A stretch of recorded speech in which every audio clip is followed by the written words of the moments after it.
You're watching Traders Morning Setups with Dex the Algo Capitalist. Dex created his pulse wave price trigger reports over 2 decades ago, and he's been using them to ride the pulse waves as a full-time trader ever since. Find out more about Dex's reports and sign up for our next webinar to learn how to use them at pulsewavetrading.com.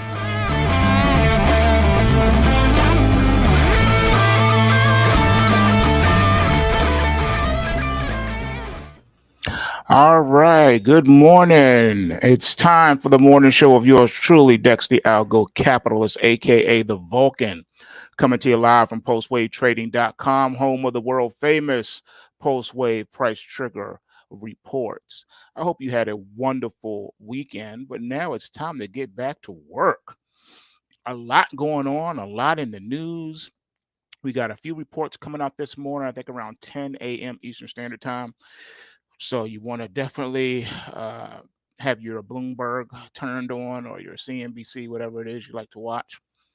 And then we have things heating up overseas. It's just so much to get into.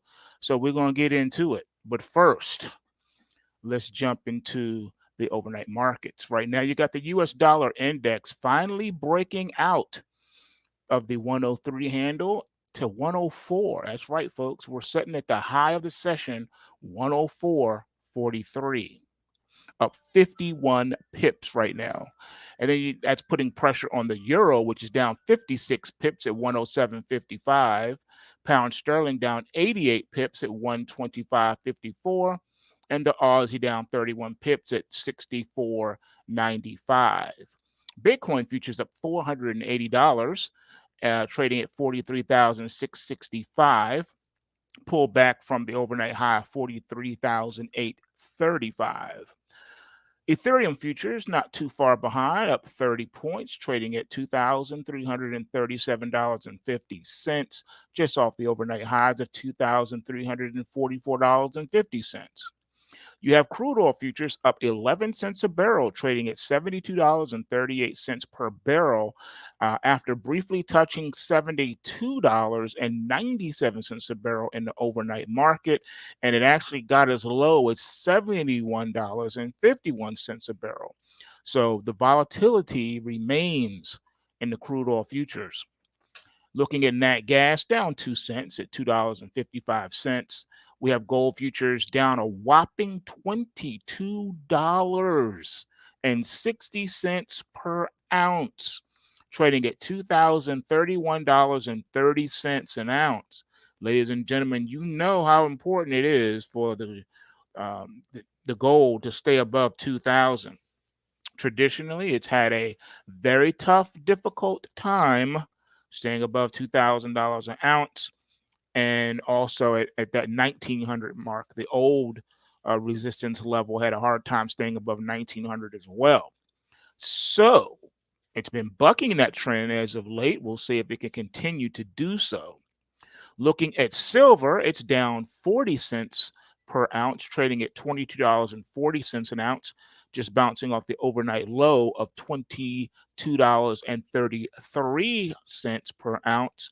And yes, we have a bearish 2-bar Charlie setup on silver today, so we're expecting all day down day and for the market to finish in the red. In copper, it's off about 3 cents, trading at $3.78. Dow futures down 115 points at 38,648. E-mini S&P 500 futures off 15, trading at 49.65 and a quarter. E-mini NASDAQ 100 down 30 3/4 points at 17,702 half. And the Russell My Hustle down 21.1 points, trading at 1949 half. We have soybeans down 5 cents a bushel, trading at $11.83 a bushel. So it's finally vacated the $12 handle. Looking at corn, corn is off 2 cents this morning, trading at $4.40 a bushel. And last but not least, we have wheat down 6 cents a bushel, trading at $5.93 per bushel. So that's a look at our overnight markets. Now let's jump into this news. And I see you, John, in the live stream, wanting to take a look at PBR. Yeah, we're going to have a brief chart segment after the news. So I will take a look at that for you. There was another one that someone had mentioned. I don't recall the ticker offhand. Let me see. Okay, yep, I found it. All right, we're going to look at a couple of things. So I just want to let you know that. Let me just make a notation here so that I won't forget to pull that up. So let me see if I can locate it right now. Give me just a quick second. Especially things that are like on the NASDAQ, those are normally easier to pull up sometimes. So I'm just going to do that now. That way I will not forget because this is important. All right, so you said the ticker is PBR. Okay, let's see, like peanut butter and jelly. All right, let's see. Ah, okay. I see where you're going. I see your thinking now. I see what you're talking about. All right. Yeah, this is this is interesting. There's another one too that we're gonna look at. So there are two that we're gonna look at to see what the effect is. So I'll go ahead and make that plain. All right. So I have that queued up now. So when we get to that segment, we'll take a look at that and see what's up. All right, so here we go. In market news, we have hedge funds. January's report cards are in. What's keeping Joe Rogan and Spotify together? And it's still hard to find a job, even though unemployment is so low. The cubicle comeback. All right, nostalgia is all the rage these days, leading to the unlikely reemergence of a corporate America villain, the cubicle. Long considered the bane of white collar workers' existence, people now view cubicles as a sanctuary instead of a jail cell. Tired of the open floor plans championed by Silicon Valley for decades, workers want the little walls to come back up. It's a shocking turnaround for something previously viewed as the epitome of how soul sucking working a 9 to 5 can be. Open concept offices, it turns out, haven't been the saving grace some hoped they would be. Research has been inconclusive, but with one study showing open offices lead to a decrease in face to face conversation. The recent years spent working remotely have also played a part. Those returning to the office or entering one for the first time grew accustomed to having a quiet, isolated place to get work done. Calling for a return to the cubes might seem odd when so many are pushing to evolve the workplace. However, bringing back cubicles actually falls in line with the push to establish stronger boundaries for better work life balance. Employee to employer trust is dropping fast as neither side feels loyalty to the other. Those relationships are particularly frayed in technology area, an industry that is pioneered the shift away from cubes. But after a year plus of cost cutting and increased focus on the bottom line, some workers are feeling less like a family and more like a cog in the machine. So it's only natural they'd push to bring cubes back. In the transactional world, they feel their job has become a closed off space for them to get their work done, is exactly what they want. Now, I will say that the cubicle, in my opinion, whether it be a full cube or a partial cube, any type of barrier, it does give you a little bit of privacy where you can get comfortable and set up your routine and work and do things your way without having to worry about what's going on around you. It's a way to drown out noise and things of that nature because sometimes the office can be a quite noisy place, especially for you when you're on the phone talking to a customer. So I get it. But as technology is evolving, so is work and how we work. The only reason why you're hearing the push about bringing people back to the office and making them commute on the road is economic. It has nothing to do with it being better for the company as far as productivity or for the employee for that matter. The push back to the office is because the US economy is collapsing. And by getting people to commute back to the office, it could help stave that off for a while. Because look at the little micro pieces of the puzzle. Take for an example, by you commuting to work, think of how many people are getting paid just for one person to commute to work. First of all, you got to get in your car or some type of transportation, right? Whether that be your car, your own personal car you're driving, or a carpool, or a taxi, or an Uber or a Lyft, right? Or a bus or a train. And if you're using any one of those things, the oil industry is getting paid because it takes fuel in order for you to travel in said vehicles. I know you are going to say, well, hey, I have a battery operated car. Okay, that's fine, but you still got to fill up at a station that requires energy. Someone's getting paid every time you use that energy. Every time you fill up, someone's getting paid.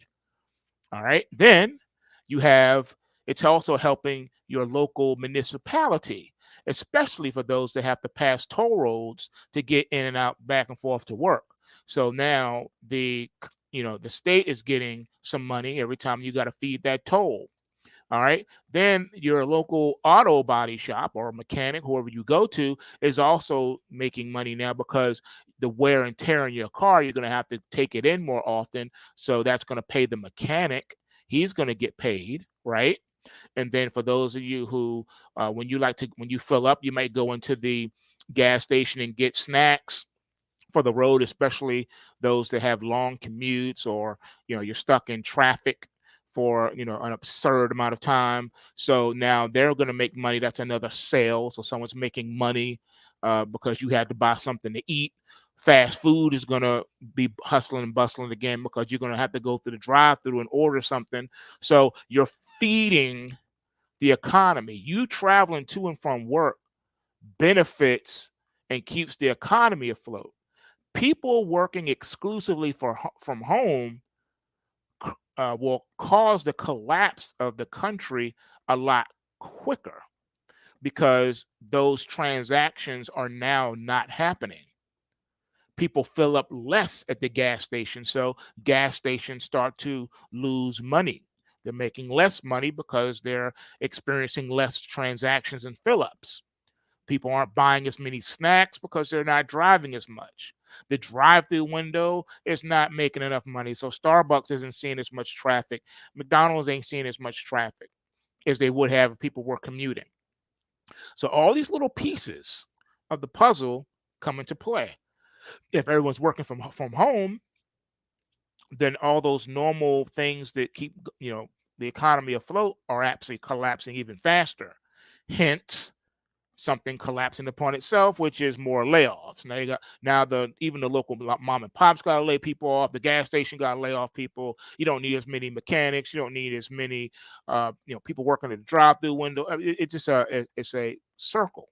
All right, so that's why they're pushing people to go back to the office. Also, corporations have these long-term leases on office space, and if no one's in the office, they're paying for nothing. They're losing money on that.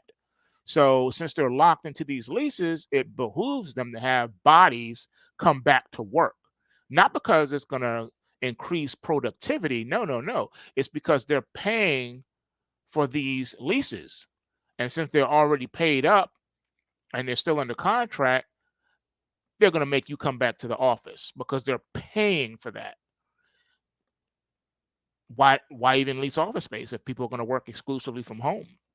So that's why it's all about money at the end of the day, not productivity and not earnings. When I say money, I don't mean productivity and earnings for the company. I mean they're losing money with these offices, and you're not causing the economy to flow like it used to. So they need this to happen. They need people to go back to work.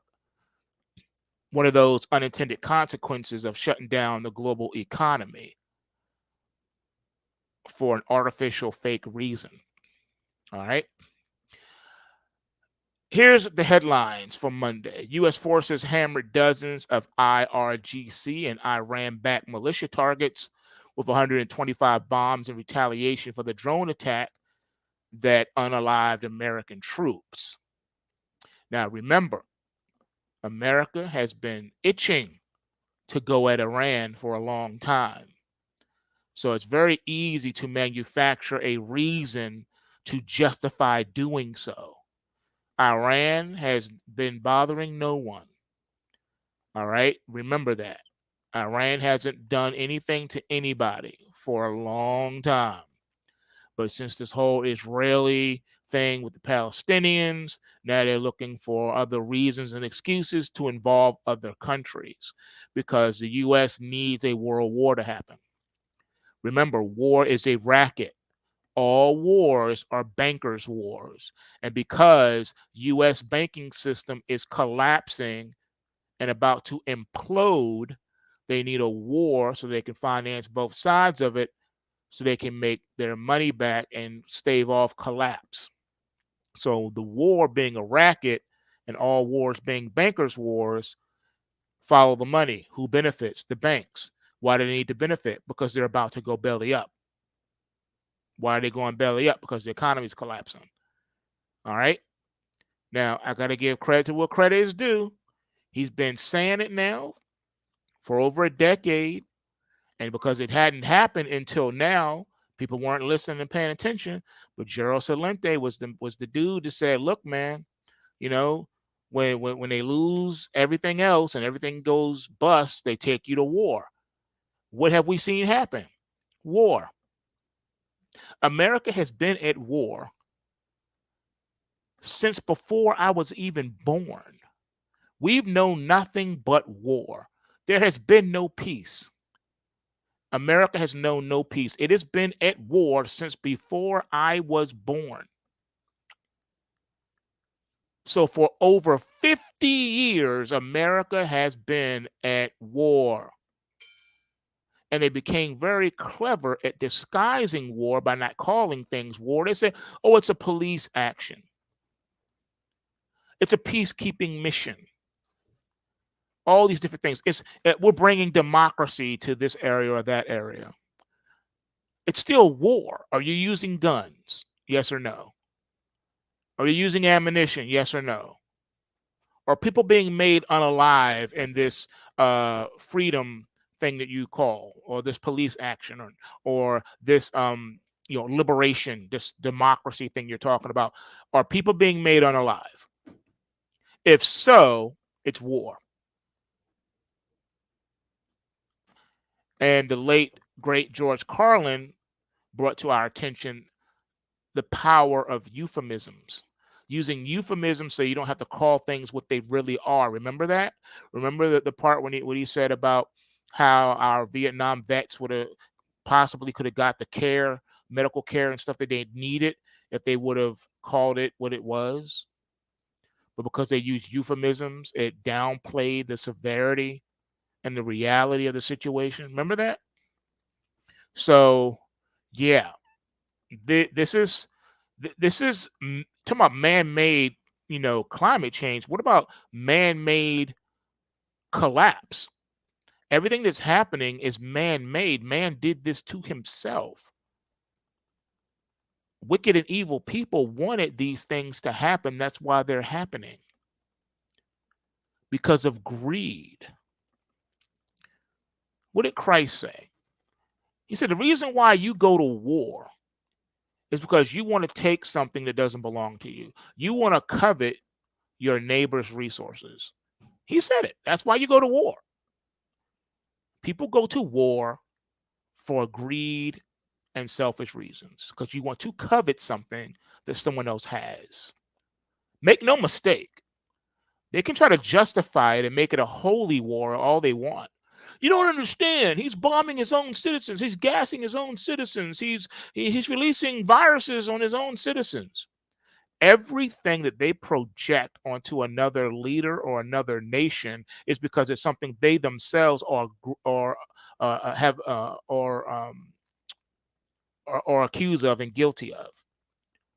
So when they project, oh, so and so, Saddam Hussein did this or that, make no mistake, the U.S. did it to their own people first.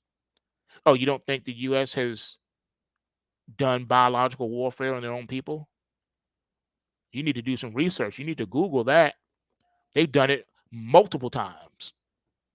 Not once, not twice, but multiple times. The most famous one was the Tuskegee incident. Let's not forget that. Doing it once, biological warfare on your people, even once, is egregious. It's despicable. So, how can you be self righteous and say that Putin is doing this or that to his people? Saddam Hussein did this or that to his people. You know, Young Un did this or that to his people. China's doing this or that to their people. Everything you're accusing another country of doing, you did it to your people first. What are you talking about? Let's move on. Taylor Swift becomes the first artist in Grammy history to win Album of the Year 4 times. Elon Musk company directors feel an expectation to use drugs with him to avoid upsetting the billionaire, report says. Really? Stay away from U.S. stocks. Expect the AI bubble to burst and brace for a recession, elite investor Jeremy Grantham says. Well, what goes up must come down. But I wouldn't hold my breath on that. I don't think they're ready to allow the market to go down. I don't think they ever will allow the market to come down. They may allow a pullback here or there, but that's about it. Citadel starts the new year on top. The hedge fund's flagship Wellington Fund had a strong start to January, posting a 1.9% gain. Okay, so are you saying that we live in a world where things are so bad that a 1.9% gain is called strong? I remember back in the 1990s, the biggest selling point, if you were a stockbroker or even a commodities broker for that matter, the braggadocious thing you would say is, over the past 50 years, saying this in the 90s, of course, the S&P 500, the American Stock Exchange has generated an average 10% return per year for the past 50 years. That was the selling point. The stock market has given you an average gain of 10% per year. And that was the actual watermark that everyone tried to push for, which was a 10% gain. Even your financial advisor would say, okay, we're going to try to get to as close as a 10% annual return as possible, because that was the benchmark, 10%. But now here we are saying that a strong start is 1.9% gain. Are you serious? Are you serious? But I mean, think about it. It makes sense. Remember when dividends were a thing? Remember when you could get, 5% interest in your savings account? Yeah. But now you're getting 0.000000001% return on your savings account. So I guess a 1.9% gain is astronomical if you want to take it there. Interest rates cuts are coming. Chair Jerome Powell said on Sunday that the Federal Reserve still plans to slash borrowing costs 3 times in 2024, despite a blowout January jobs report. It comes after Donald Trump slammed the central banker Friday, claiming that rate cuts would help the Democrats win elections this year. Well, Donald Trump is not wrong. He's not wrong. Slashing the rates would do that. But here's the thing, though. We have been at zero interest rates for like 20 years. And now now that they've gone up just a little bit, you want to slash the rates again? Really? Oh my goodness. They don't, it's either they're incompetent or they're incredibly evil and they know exactly what they're doing. But you gotta choose. Which one is it? Are they evil or are they incompetent? If they're incompetent, why do these people still stay in office and become career politicians? If they're incompetent, nothing has changed. How many elections have we had since 1970? And nothing has changed. Things have gotten worse and worse and worse over time. And the same career politicians are in office and they get voted right back in again. It's like you are voting for the same people that destroyed the U.S. to stay in office and keep doing what you're doing. Keep destroying the country. We're going to vote you back in office so you can keep destroying the country. Buybacks are so back. Meta's $50 billion stock buyback plan is the latest example of companies getting in on the trend. Deutsche Bank expects buybacks to jump to $1 trillion year after a slowdown in 2023. Really? That's a lot. That's a lot. Being that Mark Zuckerberg, among other American CEOs, dumped all their shares and sold all their stocks and cashed out here at the top of the market. So if the CEOs are cashing out, all right, they got out in December. What do they know that the silly people, the peasants, don't know? And now they want to tell you that they're going to start buying back. No, they're not. That's just something to say to keep you buying, to make you think that they're still in the market. They're not. They've cashed out because they know it's coming. Astarte Medical is shutting down. The venture-backed startup, which sells software to hospitals to improve care to preterm infants, is winding down after 8 years. Its CEO stated that the company couldn't continue fighting strong financial headwinds. The U.S. just overhauled the H-1B visa lottery. The new process is meant to ensure that all individuals have the same chance of being selected in the lottery. The reform is great news for startups. Spotify renewed its deal with Joe Rogan. Both Rogan and Spotify give each other things they can't get anywhere else. Really? The result? A new multi-year contract that could reportedly be worth $250 million. Interesting. Well, I mean, I think they chose well. If you think about it, Joe Rogan is the new Alex Jones.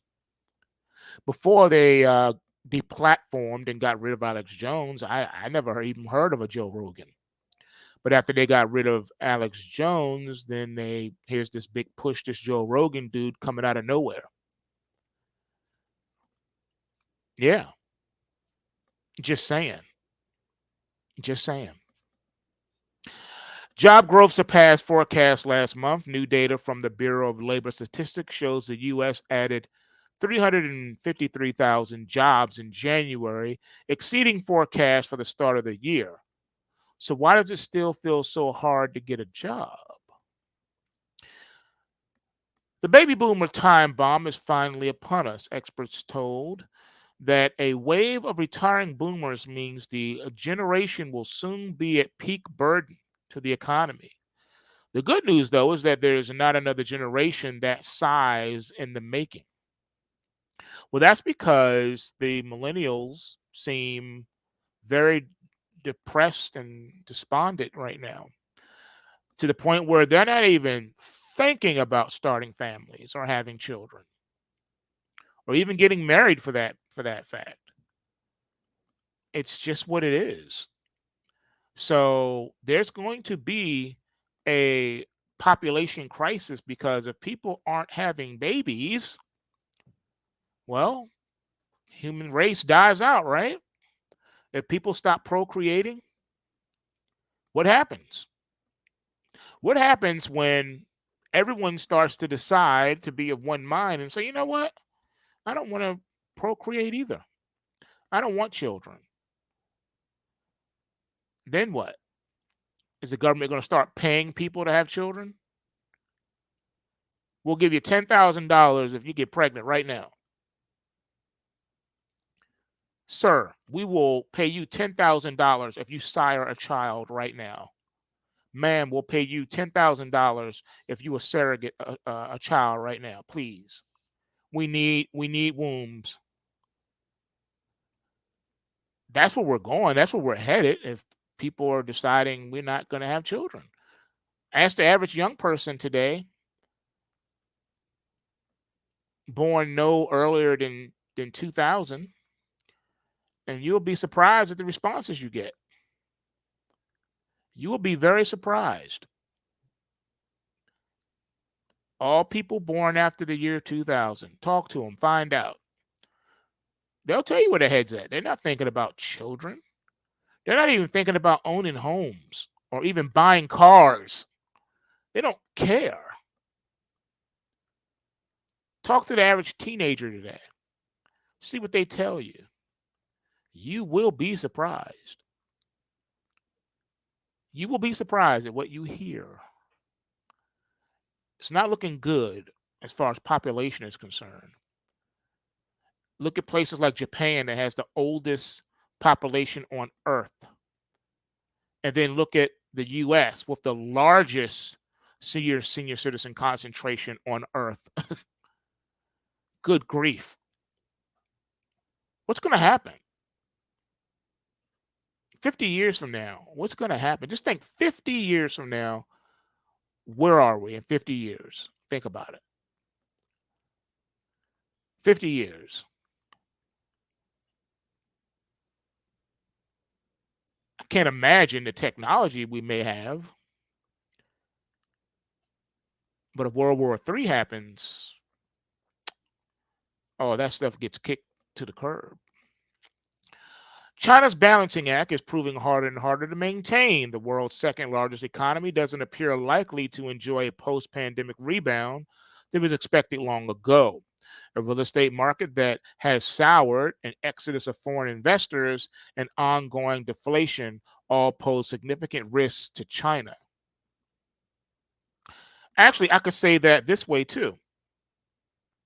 The United States of America Balancing Act is proving harder and harder to maintain. The world's largest economy doesn't appear likely to enjoy a post-pandemic rebound that was expected long ago. A real estate market that has soured, an exodus of foreign investors, and ongoing deflation all pose significant risk to the United States of America. I could say that over and over again, putting different countries in there. And it's the same truth all over the West. Interesting how they wanted to cherry pick China, though. The U.S.'s real estate market is in no better shape. In other news, everything to know about Taylor Swift's new album, The Tortured Poets Department. Snap begins a new round of layoffs with staffers expecting more next week. Travis Kalanick's Cloud Kitchens loses its chief financial officer. Mardi Gras keeps getting bigger and bigger. Meta warns investors that Mark Zuckerberg's love of extreme sports could kill him. Tim Cook is finally talking about AI on his own terms, and Tesla's issues recall for most of its cars in the U.S. over a warning light issue. And battery swapping is taking off in China, and it could help rescue the EV revolution in the U.S. Yeah, what happens if you need a new battery for your EV in the U.S.? You basically need to get a new car. It's ridiculous. Here's what's happening today. today's earnings, we have McDonald's and Caterpillar, to name a few. All right, folks. So that is the morning pre-market news portion of today. Now we're going to get into some chart segments. We're going to take a look at a couple of things just so you can have an idea of what's going on. So you can have an idea of what's really good, because the talking heads on mainstream cable news will paint a picture that is not necessarily accurate. All right, not necessarily accurate. They like to cherry pick data. So they will mine for data that supports their thesis. And anything that contradicts their talking points and their status quo will be avoided or ignored altogether and not even brought up. So, what we like to do is take a look and see what's under the hood for ourselves, because then you don't have to worry about being lied to by the mainstream media. Remember, this is the same mainstream media that told you to buy Bear Stearns on the way down. You liked it at $80, you'll love it at $5. Go ahead and mortgage your house and snap up as many shares as possible. Remember, this is the same mainstream media that has lied to the American people over and over and over and over again.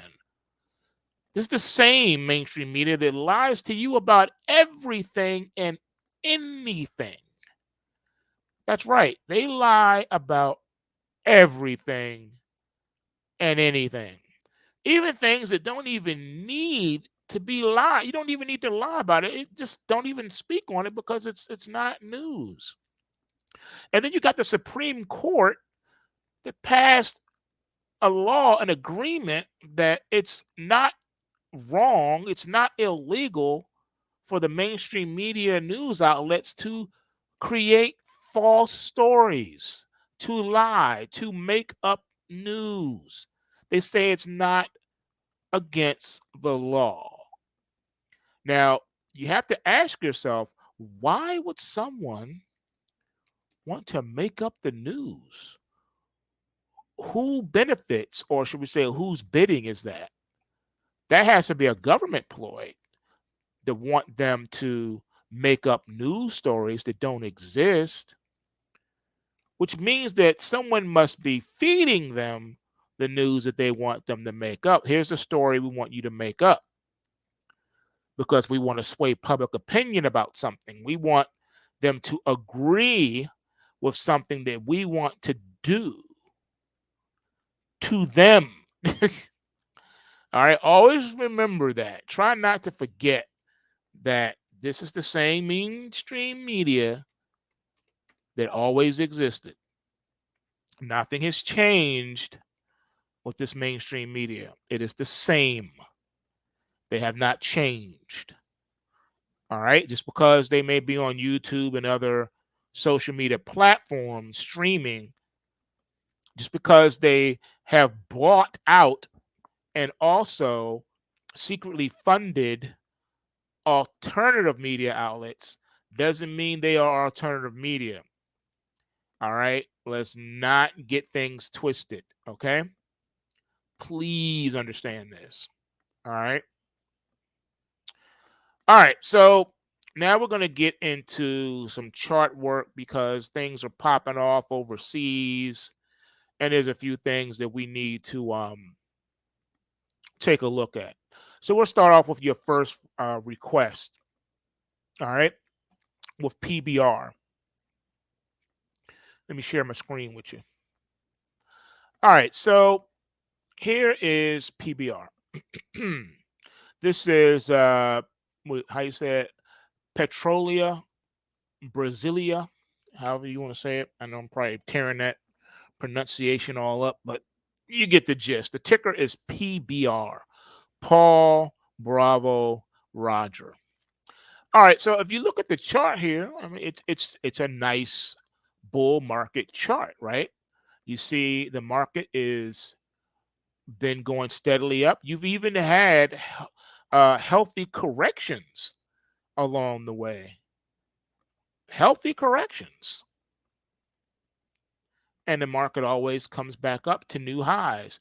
After every healthy correction, the market hits new highs. That's what you're supposed to see in a very, established, mature bull market. Now, on Friday, this market gave you a crash alert signal, meaning that it looks like it's ready for the next pullback, or should I say, correction yet again. So, with that being said, you can expect for the market to come back to the Kumo cloud here, which is around $15.42, respectively. So, that is the downside target. All right. So, the two ways to typically play situations and scenarios like this. If you are a trend follower, what you do is you take these opportunities to take profit, step aside, and wait for the next buy signal. By doing so, you avoid catastrophic loss and you avoid giving back all your gains. And you also avoid having to, you know, give up all your gains and make your winners losers. Okay. So that's what it is. All right. Now, you got your rally alert back during this correction here, and then you would have took profit on the crash alert.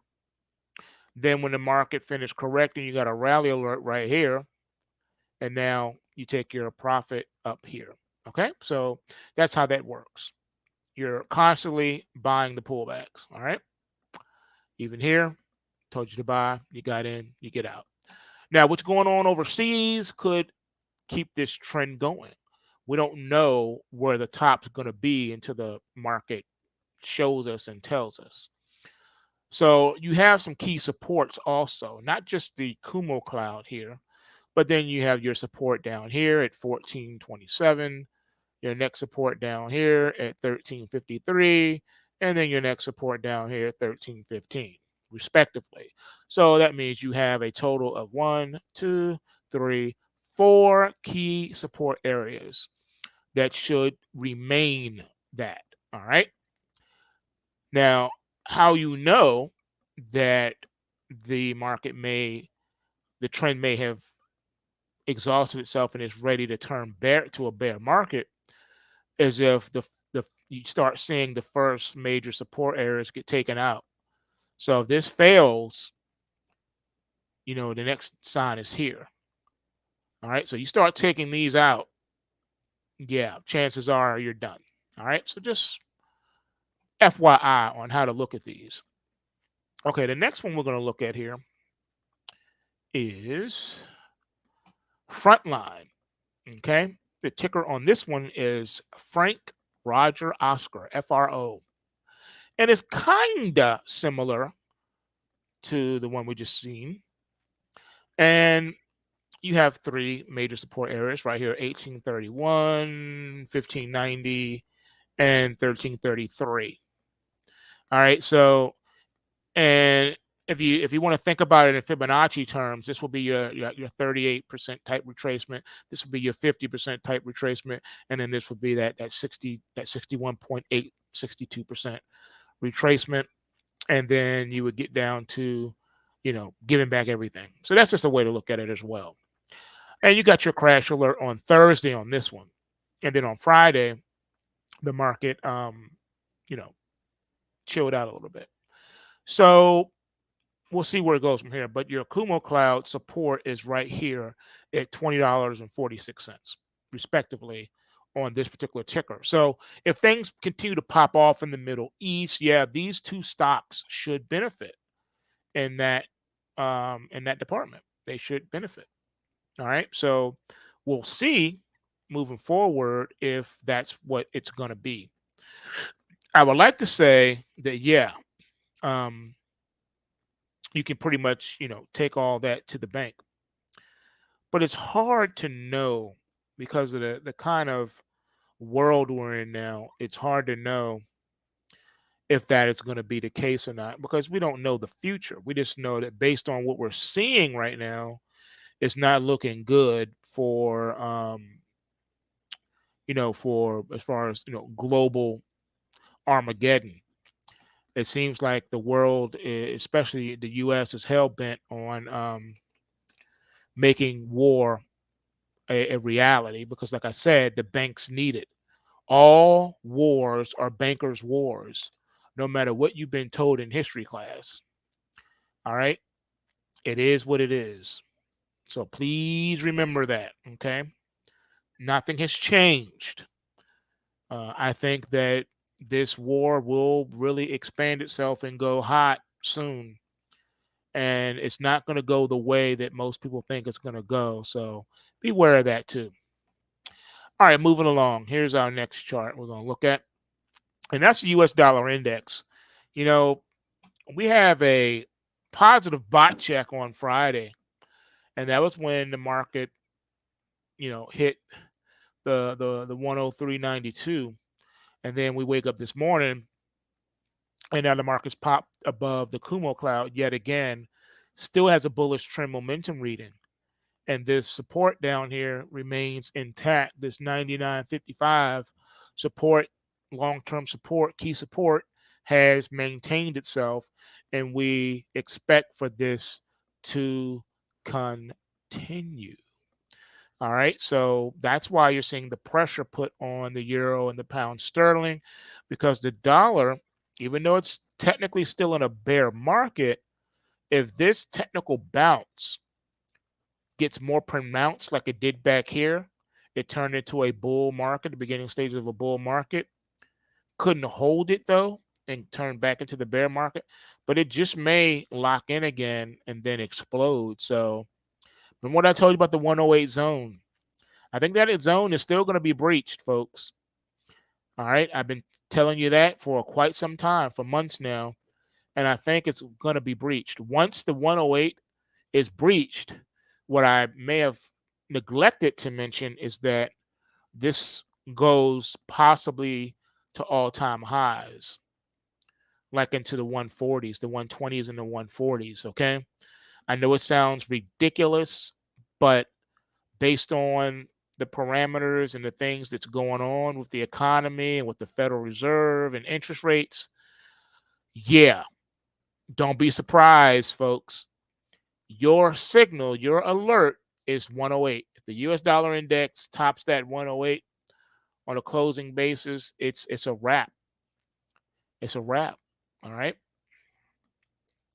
Next is your miners. Everyone's been talking and asking questions about the gold miners. What do you think about the miners? Well, for those that are new and may have just tuned into this channel by accident today, I have talked about precious metals on this channel going back, decades. Okay. So the thing to remember, we'll start with the miners first, and then we'll talk about the commodity of the gold. Okay. So mining stocks, including your ETFs, the GDX and GDXJ. This one right here is GDXJ we have on the chart right now before you. Keep in mind that these stocks are hybrid type stocks that on one hand, half of the 50% of the time, it's going to act and trade like a stock because it's going to be subject to things that stocks are subject to, such as earnings and interest rates and things of that nature, right? But it also gets the benefit of acting like a commodity because if gold catches fire, right, then it will lift the miners also. Even let's say the earnings have been just abysmal. Let's say it looks like every gold mining company on the face of the earth is literally about to go bankrupt. But if something happens and all of a sudden gold explodes to $50,000 an ounce, oh, it's going to take these stocks with it. Because now the stuff that they're mining has gone priceless. So it can't not but help to lift these stocks. So again, when gold is not doing so much, when it's just trading in a sideways channel, it's consolidating, then these stocks are going to revert back to trading like stocks and come under the pressure of earnings and whatever's going on with the individual mining stocks themselves that the index follows and has incorporated within its index. So right now, GDXJ is acting like a stock because gold has taken a breather. Does that make sense? So because gold is stuck in the zone that it's in, this market's acting like a stock. And even though gold is still technically in a bull market, and we're going to get to the gold chart in just a moment here, we have the GDXJ in a bear market while gold's in a bull market. And the only reason why this market is not in a bull market is because gold's consolidated. And again, it's acting like a stock because gold isn't trending higher. So it's acting like a stock. So again, interest rates, which is inflation, earnings per share, all those parameters that you use to analyze a stock, it's hitting the GDXJ. All right. So until gold starts starts popping off again, you can expect this market to move sideways and stay in a bear market. All right. I just know, GDX is faring no better. All right. Same situation, same scenario. It's in a bear market. It's sideways. Can't do anything because gold isn't doing anything. So the pressures of being a stock are weighing on the miners. All right. Again, miners are a hybrid type of a scenario because they're going to move like stocks, but they're also going to move like the precious metal that they mine. So let's say the earnings were blowout across the board for every miner in the GDX and GDXJ portfolio. Well, then the stock will go up even if, let's say, gold prices were coming down, because now it's getting the benefit of being a stock. Make sense? Okay, so always keep that in mind. Now, as long as gold is a precious metal and trading the way it's trading, which is above 1900, you don't ever have to worry about the GDX or GDXJ going to zero. Can an individual miner go bankrupt even if gold is breaking out? Technically, yeah, it can, because it's still a company. And so the headwinds of a company and things that companies go through can still have bad outcomes. Just because a mining company is mining gold doesn't automatically mean it can print money and it's going to be successful. They're all a whole slew of other mitigating circumstances and factors. So I'm not saying that individuals are solid, but the index itself will be solid. It should be solid as long as the companies within the index are solid. Make myself clear? Okay. So that's what's going on with your GDX and your GDXJ. All right. Now, looking at the actual commodities, like here's silver, SLV. Okay. Put aside the fact that SLV and GLD don't necessarily hold any real metal like your Sprott ETFs. Okay, that's not the issue. It's not the issue. We're only looking at this as a trading vehicle that that patterns itself after the underlying futures contract. So whatever the silver futures are doing, SLV is going to do. All right. So that's all we care about. All right. Being able to benefit in the paper market realm. For those that are new to this channel, I've explained in the past that when you are stacking your precious metals, your gold and your silver, and you find yourself in a need to raise money, you don't ever want to sell your physical. So in order to get the money you need is to go into the paper market and trade that. So if the paper market silver is falling apart, you want to hold your physical, but go in and short the paper market to raise capital as the price of your metal is falling. Okay. That way, you don't need to sell your metal to raise funds to pay bills or whatever. You use the paper market. It's a way to benefit from negativity in the precious metals markets. And we already know that the precious metal markets, like the bond interest rate, LIBOR, is heavily manipulated, illegally so. We're not even going to argue that. No need to rehash that. It's a fact. If you doubt it, Google it. You'll see all the news reports, investigations, fines that J.P. Morgan and other people had to pay, Deutsche Bank, all that. It's there. It's a fact. Don't need to debate it. They rigged the LIBOR. They rigged gold and silver. They had to pay fines. We already know that.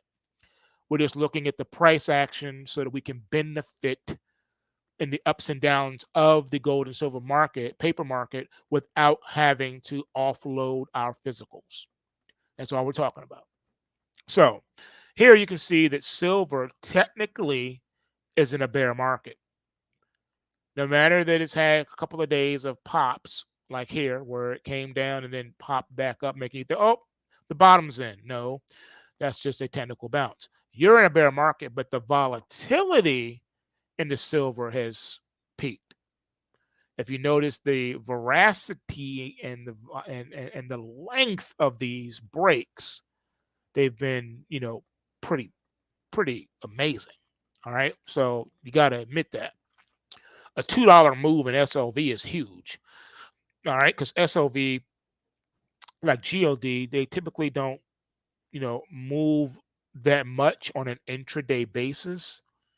So when you see these elongated bars like back here, in October of last year, that's huge. All right, this is huge. All right. So $1.20 trading range in a day is huge in SLV. So you can see how the market gapped down on Friday. So we're going to expect at some point the market will come and fill this gap. But the support area down here at $20.05 needs to hold. If it doesn't, then the market goes into free fall. And then the support of 1895 right here is next, followed by 1836. And then once those are taken out, who knows? You're done. You don't really have any key supports at that point. So the market needs to stay elevated here. All right. Needs to stay elevated. This was concerning too because this broke here and here. This was a huge break. It almost came close to breaking this. So this is how you know that this bear market is well established. Even though it's been consolidated, it's still a bear. And it's letting you know that. Okay. And you've officially crossed over to the bear market today. All right. So Friday was marked, warning day number one.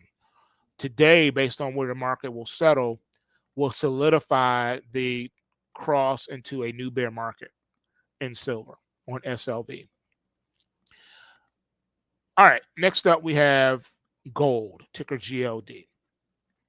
Now, you can see it's in a bull market, right?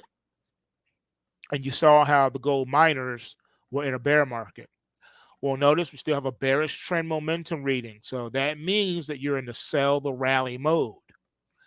What have we noticed? Well, we've been getting back to back. See these red diamonds? These are back to back negative bot checks. Negative bot checks, similar to crash alerts, signify something different that the crash alert doesn't signify. Crash alerts just let you know where you put in a short-term top or bottom, like here and here.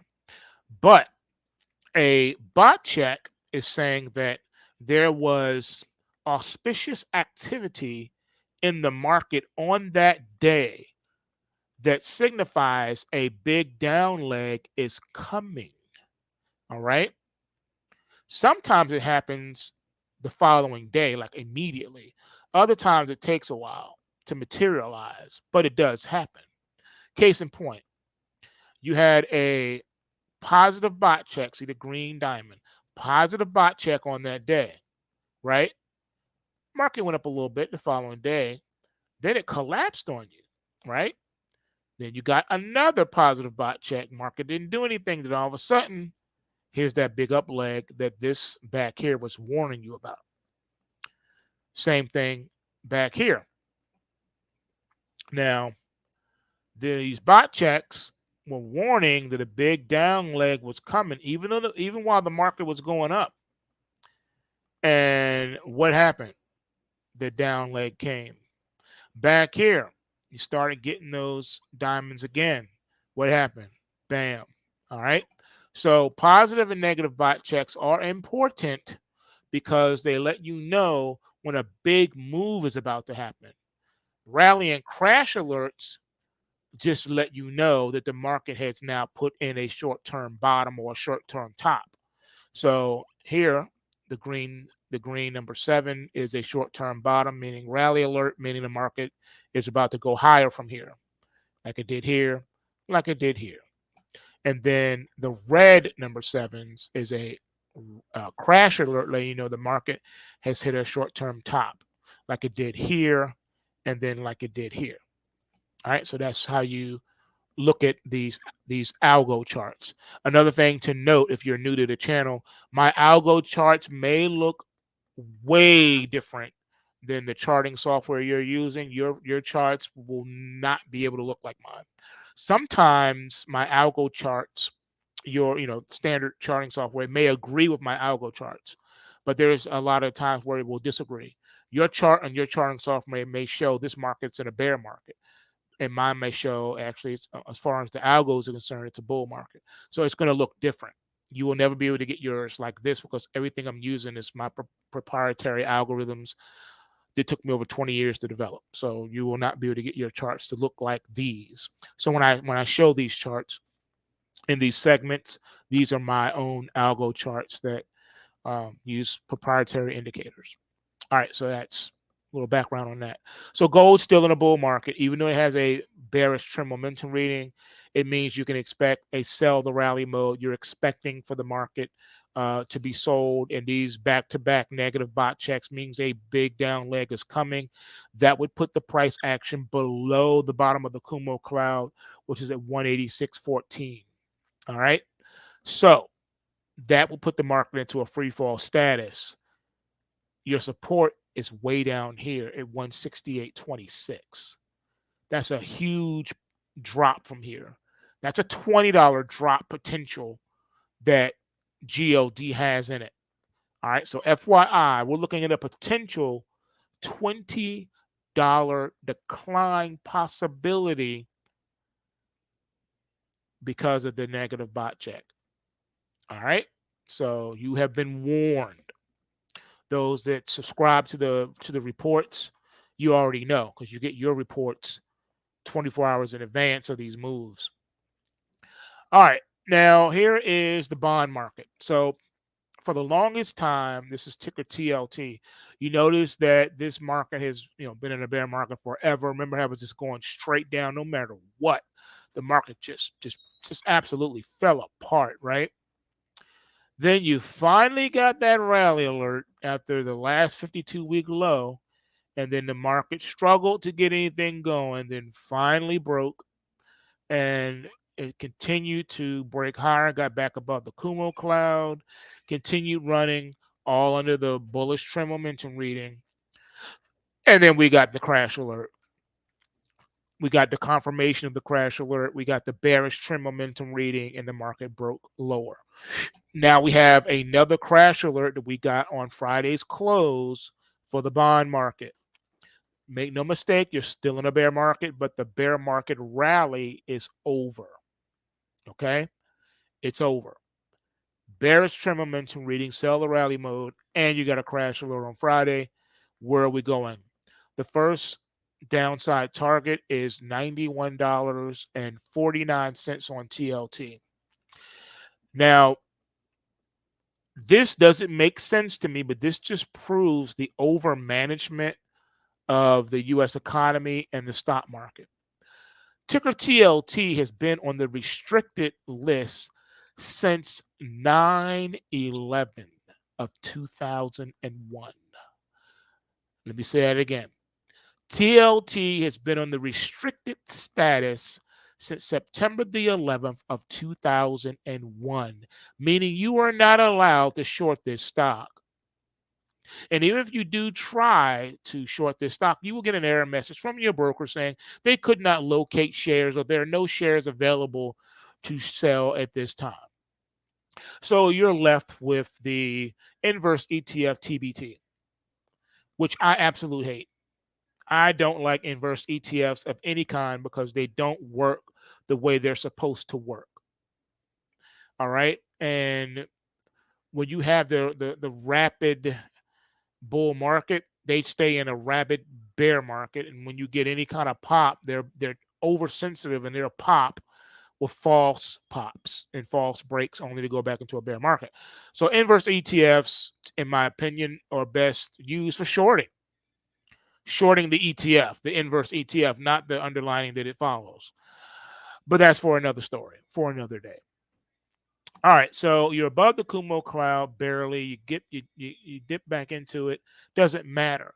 Your resistance right now is right here at $100.62, meaning that the TLT is struggling to stay above par.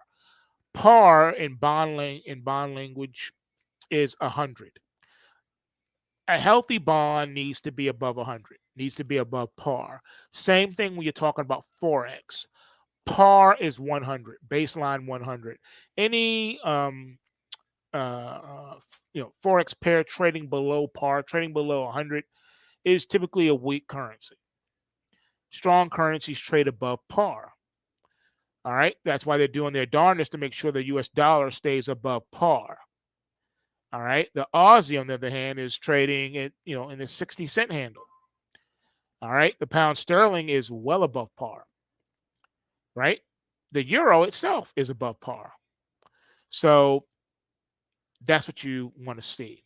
So this market is below it. All right, it has to try to maintain or do something, but I think we're about to fall, and we're going to fall to at least this Kumo cloud support, and then we'll see where it goes from there. But you're in a bear market, so just expect lower prices. All right, and your bonds.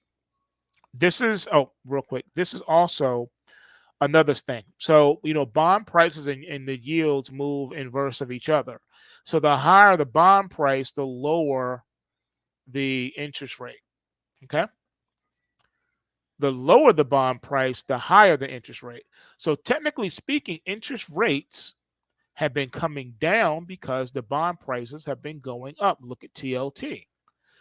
If it were to continue on this course, then the Fed doesn't have to lower interest rates because the market is doing it for the Fed. The market is doing the Fed's job by allowing bond prices to continue to go higher. If bond prices continue to go higher, interest rates don't have a choice but to go lower. It's an inverse relationship.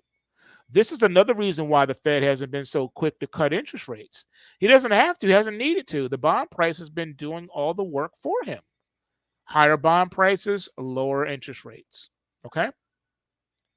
Now, when it came off here, it was like, oh no, rates are going back up. You got to cut interest rates, right? And then technical bounce back up again. Okay, now the rates has lowered themselves out. I'm here to tell you, based on what we're seeing here, if you were in the market to buy a mortgage and you're looking to decide whether to lock in your interest rate or not, definitely now would be the time to lock in that interest rate. I would not let that interest rate float today. No way, no how. All right. Not with that crash alert and not with us still being in a bear market. Capiche? All right, moving on. Next, we're going to look at the Russell My Hustle. So the Russell My Hustle, according to the algo chart, looking at the ticker IWM, it is in a bull market, not a bear market. Interesting, right? Bearish trend momentum reading, sell the rally mode. Wider bars, meaning increased volatility. Okay. You had the negative bot check back here too. And you did have an initial down leg here, but more pressure is coming. See these little white down arrows? Those are algo shift warnings. So it's looking like we have bearish algo shifts here in your Russell, meaning that the bottom of the Kumo cloud at 183.58 is now in play to the downside in your Russell. Okay, so that's that, and it's been the weakest out of the stock indices. Next, we have the Dow Jones. The ticker is DIA. Now, this one has been absolutely powerful with no corrections, only pullbacks. This is a pullback. This is a pullback. This is a pullback. And just back-to-back 52-week highs with no end in sight. We also cannot neglect the negative bot check that it put in back here in November. And the market straight up ignored it. This is an anomaly. This is one of the only times I think I've ever seen this ever, which is a telltale sign of a manipulated market that's not being allowed to take its natural course. The market was supposed to have a negative bot check, and it was pushed beyond it. I've never seen that, ever. So something is wrong with this here. Meaning that when it does break and correct, it's going to be absolutely catastrophic. So FYI. NASDAQ 100, trouble in paradise. All right, these turquoise blue, light blue type bars indicate a neutralized market, meaning that the market's really not going to go anywhere, but be range bound. Neutralized markets are different than range bound markets in that they're unstable. They can collapse. The market can collapse under a neutralized market. It can explode higher in a neutralized market, something that you won't see in a consolidated market. So neutralized markets typically mean consolidation, but anything goes. And yes, they are tradable. Some people decide to step aside until the market comes off neutralized, but they are tradable. You can safely trade a neutralized market. Just understand what's going on. And this one here is a doozy because you got a negative bot check. See that red diamond followed by a green diamond positive bot check. This is also an anomaly. You don't see those two indicators canceling each other out. All right. That is, I don't think I've ever seen that. So there's something going on here in your tech sector beyond the earnings. All right. We know Google was whack. Meta was blowout. Something is weird going on here in your tech space, and the market still hit some fresh 52-week highs. So this is one to watch. You're in a bull market, make no mistake, but you're neutralized right now, meaning unstable, where anything goes. All right, the NASDAQ can fall apart and drop 500 points, or it could explode and rally 500 points. Anything goes in a neutralized market. So this is one to watch to see what really happens. Next, we got the S&P 500 with a rally alert that it put on Friday's close, meaning that we're expecting this one to break 5,000 on the futures and 500 on the ETF. And this ETF, if I'm not mistaken, premiered in 1997. And it was only a fraction of the price it is now. So this is just insane. Now, here's an example of a neutralized market. See how in this neutralized market, it still continued on as if nothing happened, right? And then you see how this thing just exploded. And you had a gap that the market never filled back in November, never closed this gap. So something's going on with the S&P and the Dow in that you have something that is super rare to the point that it almost never happens, and that's not filling or closing a gap. So we know this much. No matter how much higher these markets go, when they crack, it's going to be devastating because you got to come all the way back down here and close this gap. Likewise with the Dow, you have to come all the way back there and reconcile the negative bot check with a big down leg below this gap, meaning taking out the support. All right. Which means that in all probability, once the bull market is over in your stock market, the bear market is going to be absolutely catastrophic because it broke the rules by ignoring a gap and not filling a negative bot check. All right, so you heard it here first. You still go along for now. You got the market's going up, you got to go up with it for now. But when this thing breaks, it's going to be monumental. It's going to be historical because of the intervention / manipulation back in November. All right. Next, we got Caterpillar. So this is a gauge of the strength of an economy based on the real estate market and building and infrastructure.